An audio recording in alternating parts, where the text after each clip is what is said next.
নমস্কার, welcome to Sadika kitchen. আজ আমি আপনাদের সঙ্গে শেয়ার করতে চলেছি কিভাবে খুব সহজে এবং খুব কম তেল দিয়ে ভাঁজ পরোটা বানিয়ে নেওয়া যায়। আশা রাখছি আপনাদের ভালো লাগবে। তবে চলুন আর দেরি না করে দেখতে থাকুন।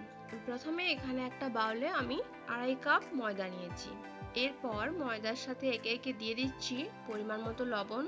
যেহেতু এখানে আমি ময়দা দিয়ে বানাচ্ছি, সেক্ষেত্রে অ্যাসিডিটির একটা চান্স থাকে, তাই যদি অল্প পরিমাণে জল মিশিয়ে না হয় তাহলে কিন্তু সেই ভয়টা থাকে না।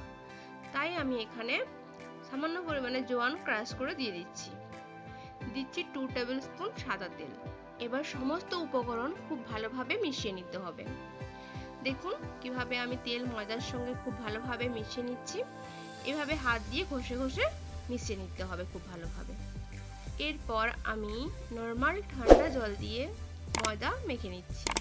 এখানে আমি জল অল্প অল্প করে দিচ্ছি, না হলে ময়দা নরম হয়ে যেতে পারে। ময়দা খুব নরম করেও মাখা যাবে না, আবার খুব শক্ত করেও মাখা যাবে না। দেখুন এই মাঝামাঝি পর্যায়ের একটা ডো বানিয়ে নিয়েছি। ঠিক এরকমই এটাকে নরম করতে হবে। আপনাদের ভালোভাবে দেখিয়ে দিচ্ছি।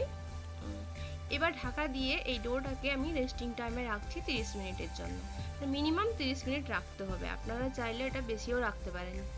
রেস্টিং টাইমে যত বেশি রাখবেন এটা তত বেশি নরম হবে পরোটা। এখানে আমি 1 ঘন্টা মতো রেস্টিং টাইমে রেখেছিলাম। ফিরে এলাম 1 ঘন্টা পর। এবার পরোটা বানিয়ে নেওয়ার পালা। এর জন্য সবার প্রথমে আমি সেই রেস্টিংয়ে রাখা ময়দার ডোটা নিয়ে আবারও 1 মিনিট মথে নিয়েছি। এবার পরোটার জন্য লেচি কেটে নিয়েছি। এখানে 2.5 কাপ ময়দা থেকে 8 পিস পরোটা হয়েছে। আপনারা চাইলে আপনাদের পরিমাণ মতো বাড়াতে বা কমাতে পারেন। এবার পরোটা বেলে নেওয়ার জন্য আমার যা যা লাগবে সেগুলি হলো, এখানে একটা বাটিতে আমি ঘি নিয়েছি, আপনারা চাইলে তেল দিয়েও বানাতে পারেন। আর লাগবে ডাস্ট ময়দা, মানে ময়দার গুঁড়ো। এবার এখানে পরোটা আমি ময়দার গুঁড়ো দিয়েই বেলে নেব। প্রথমে গোল রুটির মতো করে বেলে নিচ্ছি। এবার উপর থেকে ছড়িয়ে দিচ্ছি 1 টিস্পুন ঘি। ঘি দেওয়ার পর হাত দিয়ে পুরোটা রুটিতে ঘিটা ভালো করে মাখিয়ে নেব। তার উপর থেকে আবারও ছড়িয়ে দিচ্ছি গুঁড়ো ময়দা গুঁড়ো একইভাবে পুরোটা রুটির ওপর ছড়িয়ে নিয়েছি। এবার ভাঁজ করার পালা। এর জন্য সবার প্রথমে দুটো সাইড থেকে আমি ভাঁজ করে নিয়েছি, তারপর আবারও উপর ও নিচ থেকে ভাঁজ করে নিয়েছি। দেখুন ঠিক এইভাবে হবে ভাঁজ। এইভাবে আমি সমস্ত লেচিগুলো প্রথমে ভাঁজ করে নিয়েছি। আপনারা চাইলে এখানে প্রত্যেকটা ভাঁজে ঘি বা তেল দিতে পারেন, তাহলে আরো ভালো হবে। আমি অবশ্যই এখানে একবারই ঘি ইউজ করেছি। এবার 1 বাই 1 সমস্ত পরোটাগুলো বেলে নেব। এবার চলুন দেখতে থাকুন কিভাবে বেলছি। দেখুন ঠিক এইভাবে পরোটাটা বেলতে হবে। এবার পরোটা ভেজে নেওয়ার পালা।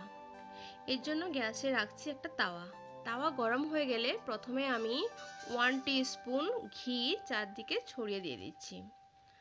ঘিটা যখন একটু গরম হয়ে যাবে সেই সময় আমি তাওয়ার উপর দিচ্ছি বেলে রাখা পরোটা। এবার পরোটাটা একটু 1 মিনিট মতো ভাজার পর আবারও আমি উল্টে দিচ্ছি। মনে রাখবেন এই সময় আঁচ কিন্তু মিডিয়াম থাকতে হবে। উল্টে দেওয়ার পর আবারও 1 টিস্পুন মতো ঘি চারদিক থেকে ছড়িয়ে দিচ্ছি। ব্যাস, আর আমি কোনো তেল বা ঘি দেব না। এরপর মিডিয়াম ফ্লেমে পরোটাগুলো উল্টে পাল্টে মানে চারিদিক থেকে খুব ভালোভাবে ভেজে নেব। আমি এখানে খুব একটা বেশি লাল করছি না, আপনারা চাইলে যেরকম লাল বা সাদা যেরকম খেতে চান ওইভাবে ভেজে নিতে পারেন। এবার তাওয়াতে প্রথম তেল বা ঘি দিয়ে একবার পরোটা ভেজে দেখতে পারেন, সম্পূর্ণ অন্যরকম হবে। এইভাবে আমি একে একে সমস্ত পরোটা ভেজে নিয়েছি।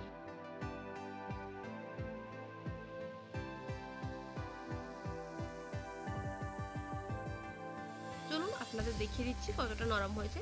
দেখুন হাতের মুঠোর মধ্যে চলে এসেছে পুরো। আর এই রেসিপিটা যদি আপনাদের ভালো লেগে থাকে তাহলে লাইক, শেয়ার ও সাবস্ক্রাইব করে দেবেন। আর এবার আমি এই পরোটা হান্ডি চিকেনের সঙ্গে সার্ভ করে নিচ্ছি। আপনারাও বাড়িতে অবশ্যই বানাবেন এবং কেমন হয়েছে জানাতে ভুলবেন না কিন্তু। Thank you.